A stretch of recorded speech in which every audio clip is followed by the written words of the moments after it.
साल उगवले 1630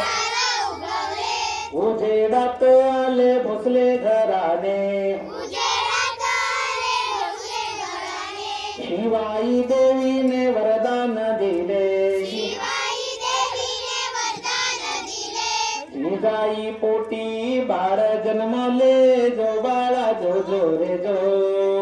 निजाई पोटी बाळ जन्मले जो बाळा जो जो रे जो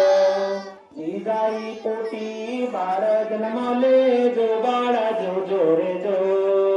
निजाई पोटी शहाजी राजे विजापूरधारी